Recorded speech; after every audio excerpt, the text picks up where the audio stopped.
Hey guys, welcome back to Her Career, Her Way, a podcast all about empowering ambitious individuals by giving them the tools, strategies, and having honest conversations to help kind of navigate building one's career in their 20s, which is chaotic.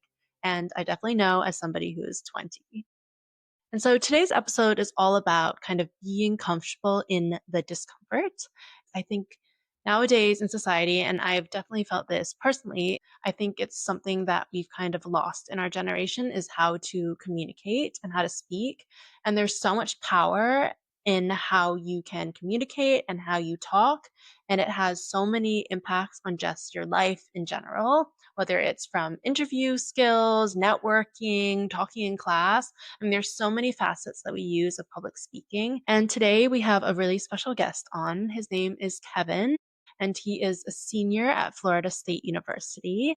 And I recognized him on TikTok actually, where he makes 60-second videos all about doing a public speaking challenge. And this was inspired by the Higher Up Wellness. And it's definitely a cool one. So you speak into the camera for 1 minute about any topic that you like, and you kind of get better articulation, you get better at using less filler words, you learn how to communicate.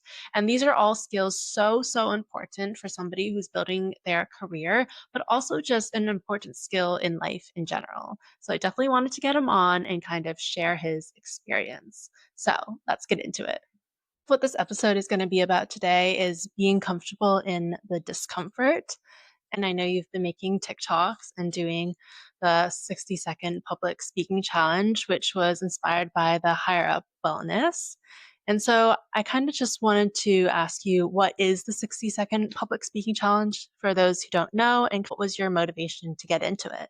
Yeah. Well, let's get into it. And I like the way that you mentioned kind of the whole point of my channel now is, I guess, to get comfortable being uncomfortable. Like doing this is something I'd never expected to do, and it's uncomfortable, but it's cool. But anyway, the speaking challenge, it was originally I had a presentation to do for my internship, and I realized I was horrible at public speaking. Right?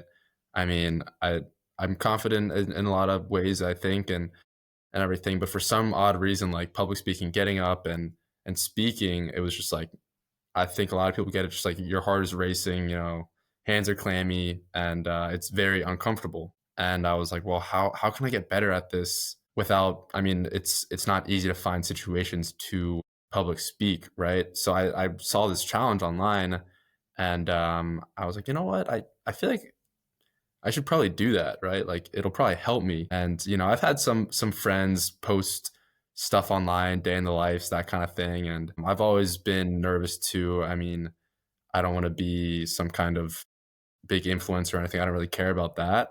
But I thought, well, if this can help me, there's no reason not to try.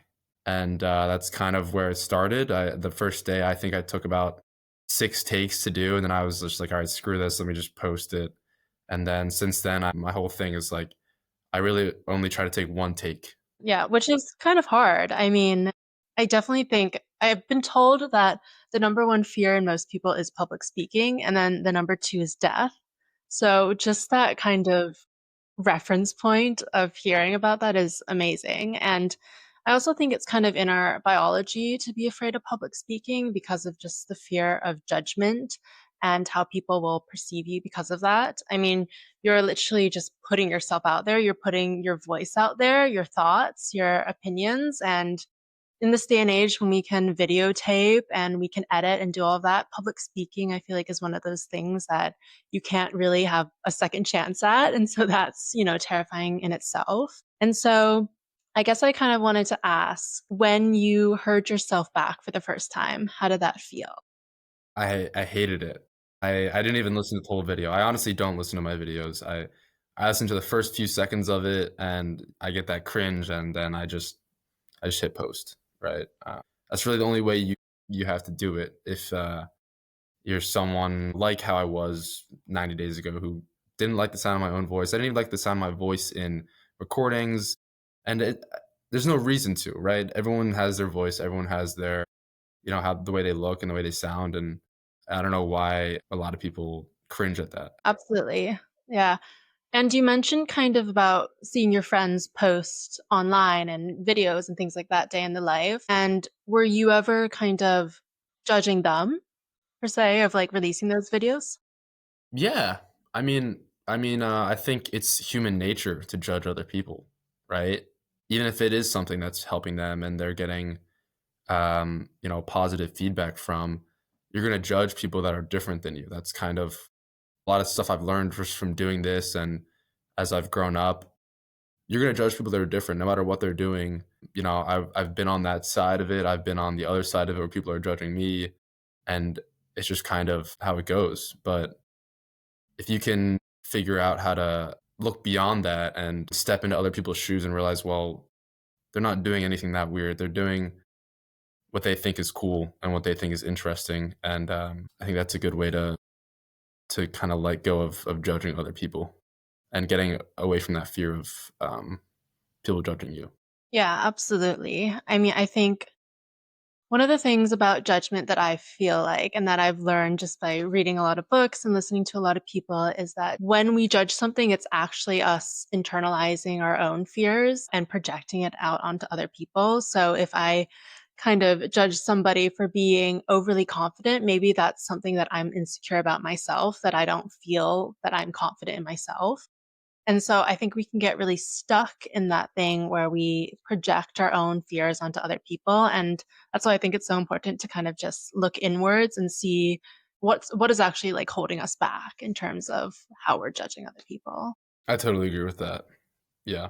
How have you kind of showed up anyways and committed to this public speaking challenge? Well, fortunately enough for me, I guess no one's been that harsh.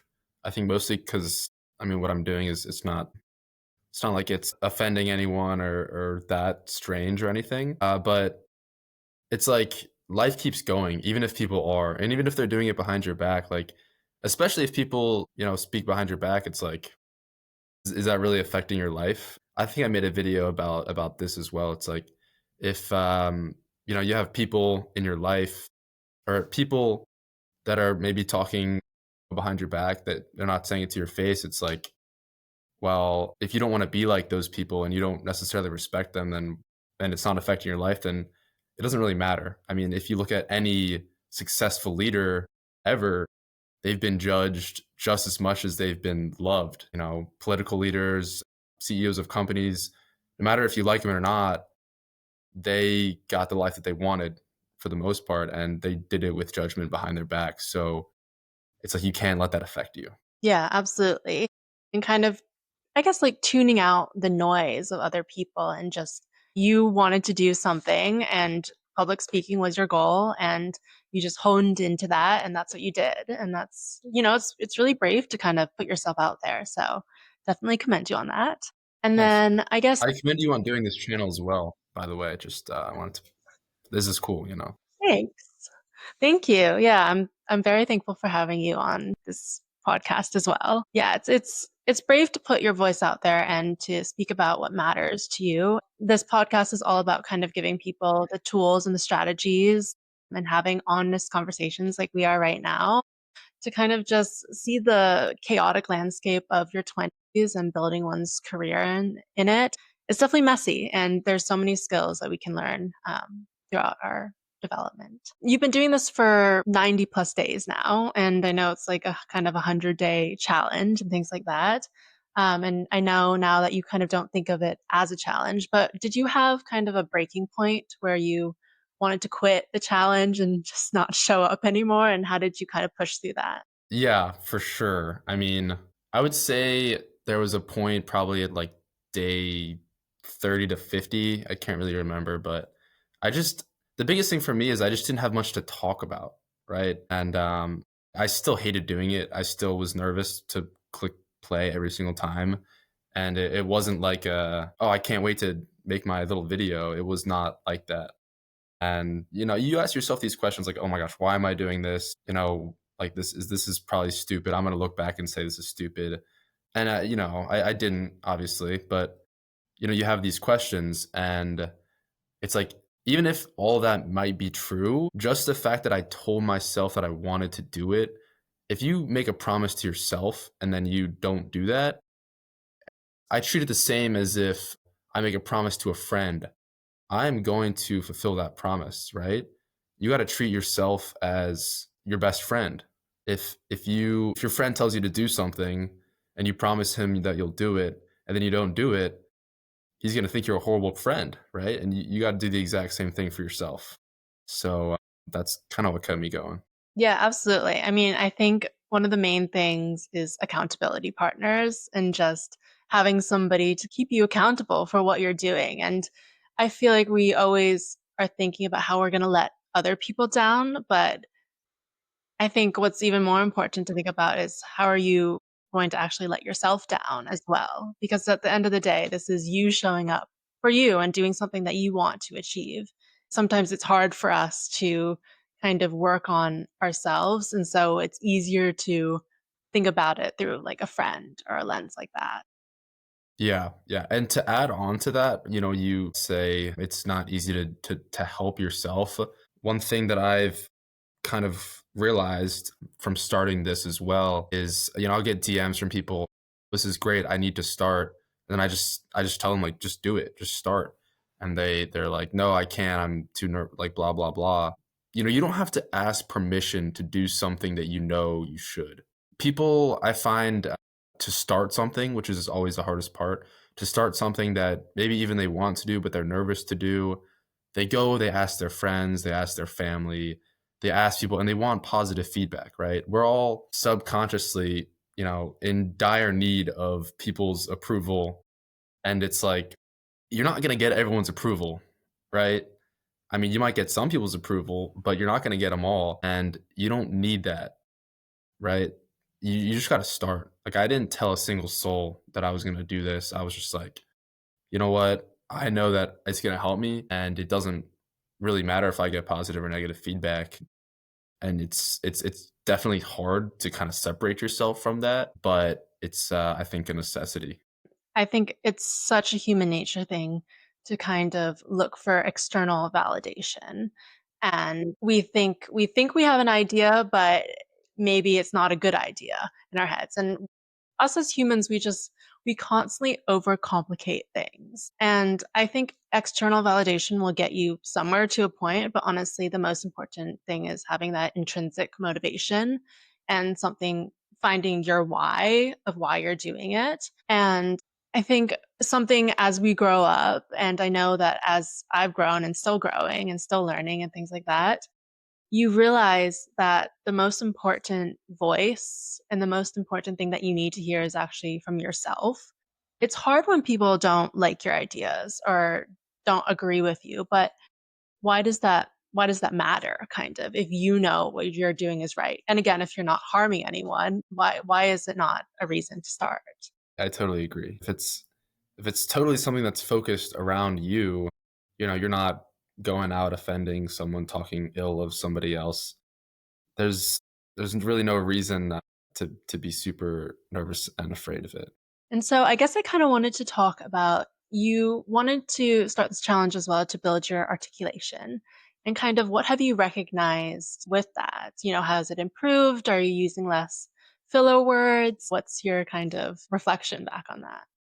Yeah, yeah, for sure. I mean, it's kind of funny. My growing up, my dad used to always talk horribly about our generation and how we always say and like, especially like. He would always tell me, in a job interview, when you say like, they're just gonna not give you the job, which I think is not necessarily true for our generation because everyone does.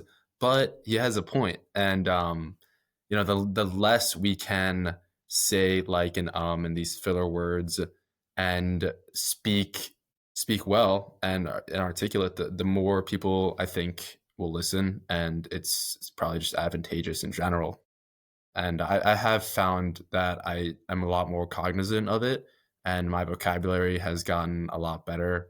When you don't focus on something, it's not going to get any better.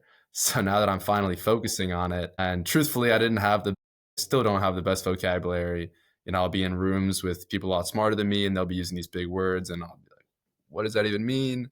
But doing this challenge, I think it definitely helps. You just once you hear yourself, you listen to what you're doing wrong, and you can tweak that and you can adjust it. And you become good at what you practice a lot of. And people don't really talk about how speaking is just like anything else. It's a skill. And the more you do it, the better you're going to be at it. Yeah. And I definitely think speaking in general is one of those skills that we're expected to just know. And in school, yes, we're kind of taught about it. We have seminars or oral assessments, and there's debate and things like that. But I feel like rarely are we really taught how to communicate our ideas in a concise manner. We do it with writing, we do it with grammar, but speaking is one of those things that I just feel like we're not told about. And now with kind of social media on the buzz, everybody's double speeding the TikToks or Instagram reels or whatever that is. And just we're getting so much just stimulation into our brains and things that are just honestly most of the time just rubbish. Like filler words are taking away from your message that you're actually talking about. And I think there is a power in just being silent sometimes and listening and communicating when you have something important to say. So I guess what's your kind of take on silence and listening? Yeah. I mean, people say fewer words that you have, the more meaningful they are. It's probably something I'm still working on. I'm kind of a yapper, to be honest. But I mean, it's definitely true. And I mean, if someone's very good at communicating, they can have the same message in a quarter of the words than someone that kind of rambles on and doesn't really get to the point. So yeah, I would say for sure silence, it's definitely a good quality to have. And just to be able to listen. I do think that's another thing about maybe our generation is we're not the best active listeners. I think a lot of the times we butt in, we interrupt people instead of actually listening to what someone's saying. We're just thinking about what we're about to say, and I'm definitely a culprit of that as well. And I think maybe that's a outcome of the fact that we're always consuming stuff on our phones.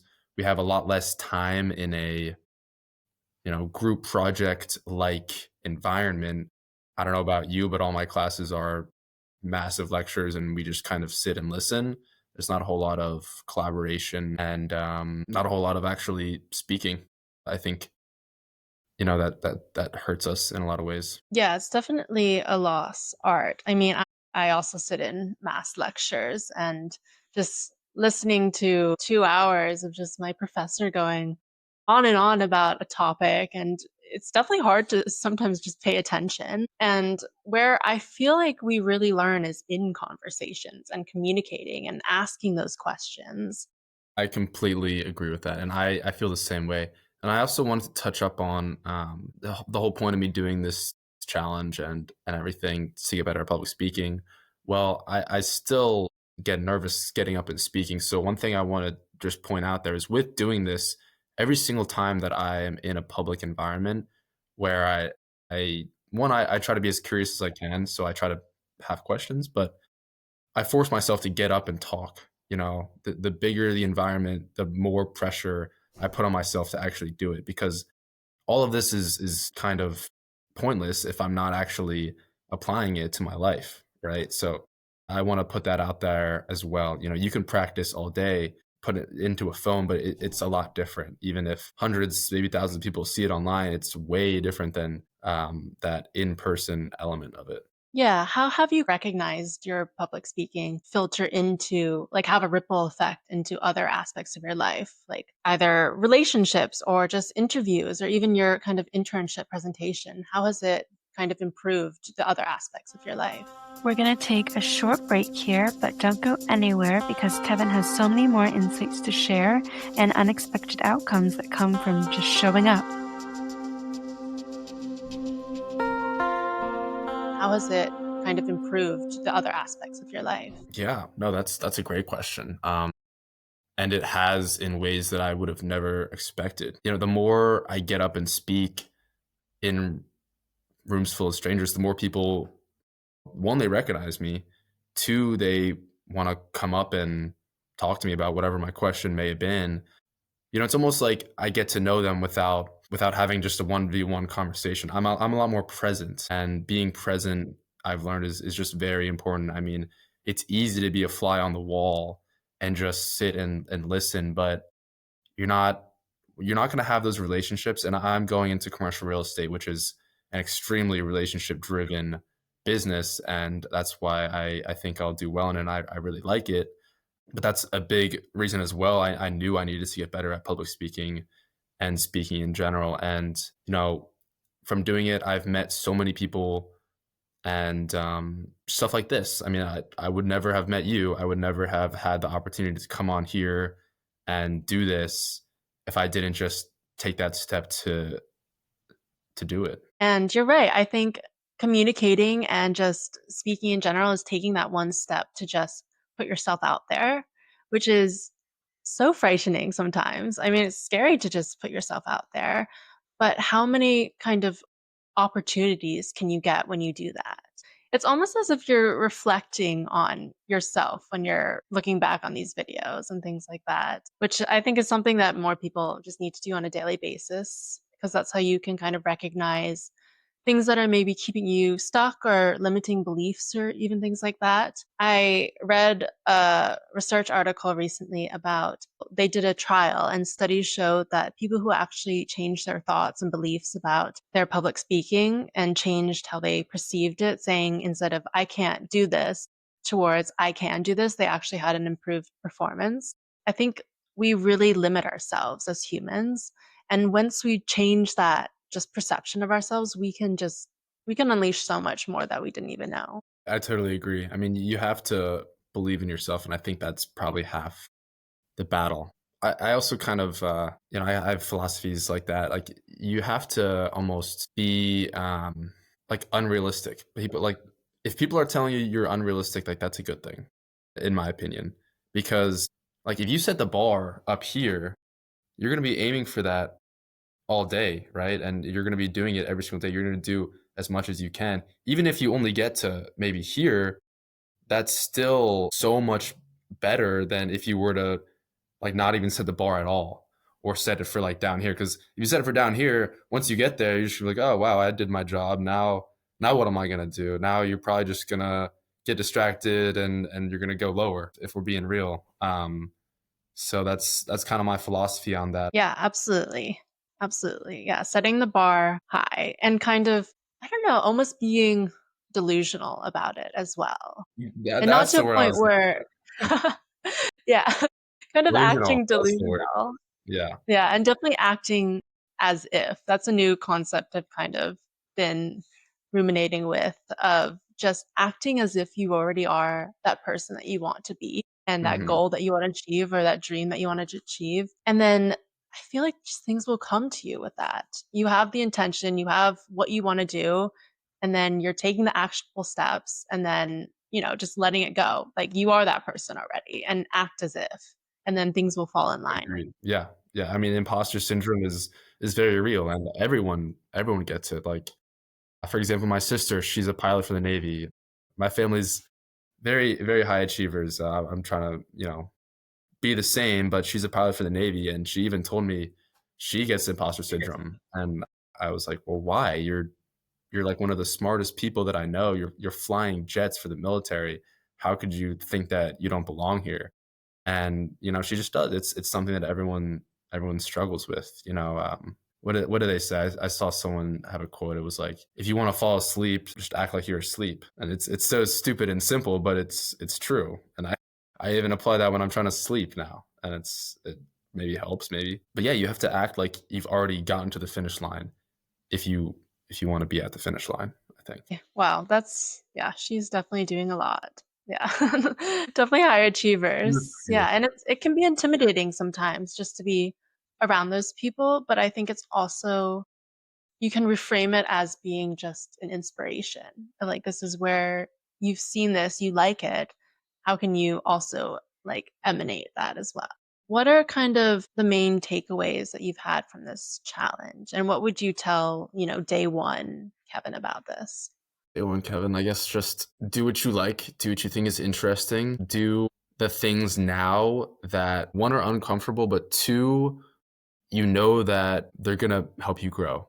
Even if it fails, if it all goes to crap, at least you're gonna learn. I like to have the quote either I win or I learn, right? If something goes wrong, then I learn, and then in that case, I'm still winning, right? And I think that's kind of the way you have to look at it. You just got to keep going, and the world keeps spinning no matter what. Another thing is like most of the people, they're doing stuff in their own lives. Like the world keeps spinning no matter what you do, and people don't care that much in reality. So go do what you want. That's great advice. Definitely. Definitely just do what you want. And you are living your life just for you. And it's so important to not kind of live it for somebody else because that's not going to make you happy. And being in the status quo or just following that trajectory that everybody else has, but that's not connected to you, I don't really feel like that's going to fulfill you. And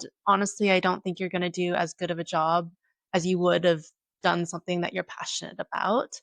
And so I guess you want to go into commercial real estate. And was that something that your, I don't know, parents told you to do or something that somebody told you you're good at? Or did you just want to go in it for you? Yeah, yeah, absolutely not. My family are not in business at all. My family is all military. They wanted me to do that, but I just found it on my own. I like relationship based business. I saw how lucrative of a career it could be. From a kind of an early age. If you're on the ownership side of real estate, 99% of millionaires own real estate, so that's goes to show a little bit. And still, like, they don't understand it, which is fine. And that's another piece of advice. It's like, your parents, I mean, maybe they do understand, and that's great, but for a lot of people, you're probably going to end up doing something a lot different than your parents, maybe even your friends at the time. And it's it's scary, it's very uncomfortable, but if you know that's what you want, then you're going to be miserable later in life if you don't go after and chase that. You're also going to resent the people that told you not to do it. You're going to resent, your friends and your family that didn't understand it, maybe doubted it. And you're going to probably blame them when in reality, it's not their fault. It's your fault for not breaking out of that and doing it for yourself. But I think for a long time, I probably victimized myself as well. And, you know, you think, oh, well, I don't have family in the business. I have all these, disadvantages, right? I think that's kind of a loser's mentality, and you just got to go out there and get it. Yeah, absolutely. I mean, all of those excuses and when we victimize ourselves and things like that, those are our limiting beliefs and those are fear of not going out and thinking we can do these things. And it's so important just to kind of push through it. And I think what you kind of mentioned is it's the simple things. Even if you are scared to do it, just kind of do it anyways and just show up consistently.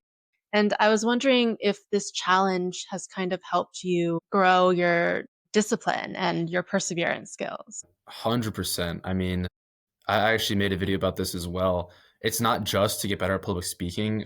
There's so many other benefits that I found. It's being very disciplined, being consistent with myself. I go to a big party school, Florida State University, and there's a lot of not necessarily great influences. So it's very easy to get stuck and distracted in that environment.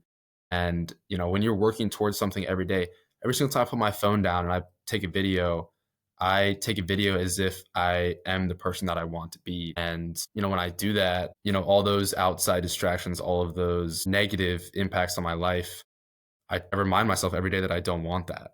And it's helped me grow a lot, and it's helped me I wake up way earlier, I get way more done in the day, way more focused, and it helps me track all the things that limited me in the past, and helps me figure out what are the best habits to get me to where I want to be.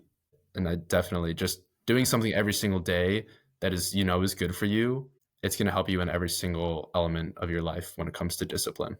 And I promise you that, that person that you want to be, that successful, stand up person that's influential, they took years to develop those habits and that discipline. Yeah, it's about the commitment to show up, like you said, and the consistency. I mean, I think that has a compounding effect, which I always bang on about of just doing the small steps really do have a significant impact later on. I mean, it's seen in finance, it's seen in Yeah. time, it's seen in habits, it's everywhere. So it's kind of undeniable. And you kind of talked about acting as if you already have like achieved your goals and you wake up and you think about who you want to be. And so I guess my next question is what is your dream life and like what do you want to become and what's next for you after kind of the challenge that has now just infiltrated your life so much more and had so many unexpected positive impacts on you. Yeah, no, I can get into that. It's exciting just thinking about it. So, Yeah. I actually made a video about like what my definition of wealth is and what I want to be. I mean, one, the biggest thing is I don't want to be a slave to my career and to my job. I think, you should love your job so it doesn't necessarily feel like working, but also, one day down the road, I want to have the freedom to not necessarily have to do it if I don't want to. I want the freedom to, go out and make my own company in something else or try something new, move to a new place. I think that is long-term goals. And, I want a family and I want to be able to support them. That's absolutely huge for me. Freedom, family, and then experiences is massive for me. I love traveling. I've been to Europe and some other countries, and which I'm very blessed to be able to do. You're a traveler as well, and I think you could probably agree with me that seeing the world and seeing how other people, live their lives, that is so, it gives you perspective on the world. And I want to do that. I want to go to everywhere. I want to go as far as I can, as many places as I can, immerse myself in as many cultures and experiences as I can. And that's a big goal for me as well. We're only on this earth for so long, and I feel like you're doing yourself a disservice if you don't try to see it all. I think traveling is probably one of the most important things that you can do. Yeah, as you said, it broadens your perspective. You get to understand different people's ways of living, different people's cultures. I think it helps build empathy. Just having the realization that there's more to this world than you thought prior. Spending money towards travel is never a waste. I don't think even if I you don't enjoy the place, I think it's something that is never a waste of money. I totally agree. But yeah, those are really good goals. I really like that. I like that you want to have freedom. I think, yes, especially nowadays, right now in our lives, I mean, we are constantly thinking about our careers. College counselors are telling us about our careers. There's always a career event. You talk about it with your friends. What are you doing next? Or what does the economy look like for jobs, which is, at a really big time low right now. And obviously, building your career is absolutely something that needs to be at the forefront of your mind. But there are also so many different facets towards life and how you can enjoy it. And I think it's just important as a reminder to ourselves when we're, navigating this chaotic life is that there's just so much uncertainty right now, but you will, if you have the right mentality and you know what you want to achieve, you will get there and you should also just live life to the fullest and just enjoy it. Yeah, I totally agree. I'm a big believer in just going outside, appreciating the fresh air, and with all the chaos and the crazy amounts of information and influences to our brain, get out there and just chill sometimes too. Go on a hike, go do the sport you like to do, enjoy the fresh air and the sunshine. I think that's essential for our health. I think humans were supposed to live like that, and the past 100 years we've kind of strayed away a little bit. But I think it's definitely good to go back to our roots a little bit. And so you've talked about some of your inspirations, but I guess kind of where do you go to when you kind of are feeling down or you wanted to quit or something and you just need somebody to kind of re-inspire you or remotivate you? I like to talk to my sister a lot, and my parents, but I think also when I'm feeling very overwhelmed, what's worked for me the best is just to like go on a walk, something like that, something simple, something to get your brain off of stuff, or go work out. That's probably one of the biggest things for me. I mean, I've never been stressed out and then went to the gym and then after I've been more stressed out. It's always the opposites. I'd say that's something that's just like different for everyone, but find that Zen place and go there when you need it, I would say. Yeah, absolutely. I think, again, we just try to overcomplicate things sometimes. It is just taking a beat to just cut out the noise and just do something for you that you know is going to fill your own cup. Yeah, definitely. Is there any kind of books that you've been reading or podcasts that you've been liking to listen to as well? Yeah, for sure. Books, actually not as much. I'm not quite frankly, I'm not the fastest reader, I'm not the best reader. I do There. podcasts, and I realize that I am most interested and paying attention the most when I listen to podcasts, either when I'm driving or when I'm walking. So I like to walk to class every day, and I listen to a podcast pretty much every day. I like to listen to Modern Wisdom is a good one on Spotify by Chris Williamson. He's great. It's probably more centered towards men, but definitely a lot of good stuff for the females as well. And then I listen to Motley Fool Money. It's just about the stock market and the economy as I kind of get older, try to figure out what's going on and how I can be most educated. So I like to know what's going on with the market. What's another good one? Oh, this is a good poll. The Zerky Show. Shout out that guy. I don't know if you've ever seen or heard of him, but he's just a great speaker, and he just makes little videos like this, and he just puts it up, and he just talks about life and a lot of deep stuff, a lot of mental health stuff, and real stuff, and it's always a calm listen. It's always you know a grounding listen. So that's a good one for people as well. I think honestly, one of the things that I think about, and I don't know if you agree with this, but listening to other people and taking in other people's thoughts, their words, how they communicate, I think that helps you with your own communication. I mean, it's kind of like the mirror neurons. When you see something happening somewhere else or you hear it, you also kind of integrate it into your life. Yeah, for sure. And it's interesting because nowadays with everyone having their own podcasts and stuff they listen to, everyone's viewpoints are going to be a little bit different. But and that's kind of the beauty of it is you can listen to whatever you're interested in, and I promise whatever you're interested in, there's people making content on it, and the more you can learn about what they're doing, follow their steps and the way that they sound, and you'll uh, you'll improve yourself. Yeah, absolutely. Okay, I have one last question for you, which ties back to kind of the theme of this episode. And it's kind of if somebody is feeling scared or they're fearful of something or they're in that discomfort, what would you tell them to kind of push through it? I would say breathe. Kind of look at yourself in like a retrospective spot. This is what I'll sometimes do when I'm real stressed and overthinking stuff. I'll think, what would me 10 years from now? Would I look back and probably laugh at myself for how big of a deal I'm making this? Like, is this that serious? Do I really need to be getting this worked up over it? Just taking a second to get some perspective on the situation. Everything seems so big to us in the moment, but if you really just take a second, breathe, do what you need to do to just settle down. And I think a lot of times when you look back on it, you'll almost laugh at yourself and be like, "That's so funny. Why was I freaking out over this situation when in reality it just wasn't that big of a deal?" I totally agree with that. I think we always kind of overthink things and we think it's such a big deal when in reality it's probably not. And I definitely made an episode about kind of why there is no wrong decision or right decision. There's only your decision and you will Mhm. figure it out from there. Things will always work out the way they're meant to. And so just to kind of keep things in perspective like you said. Totally agree. I like to say I don't believe in regrets because you learn from them, and that's what makes you who you are.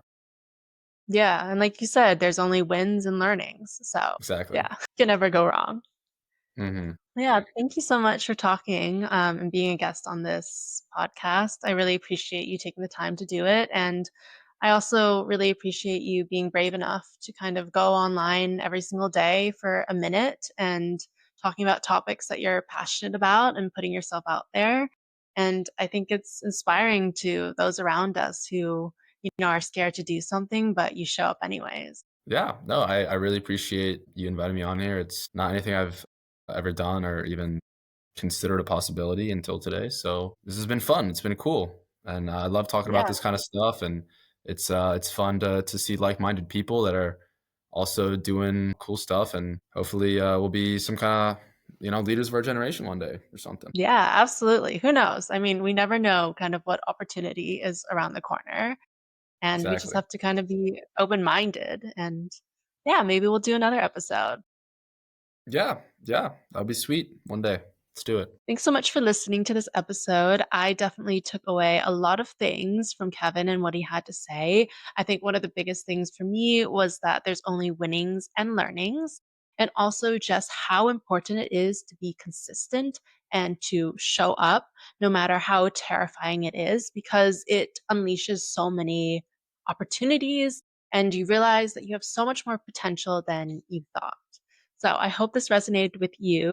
Definitely will have Kevin on again. He is so insightful and it's so interesting to just get another perspective on here, which is what I love. And this is what this podcast is all about, to kind of have these honest conversations and broaden our perspectives so that we can grow as individuals. I think that is so, so important when navigating your career, is kind of just being open-minded. Definitely follow this podcast so you don't miss any episodes, and share this episode with a friend, a family member, someone that might need a little bit more encouragement or who has fears holding them back.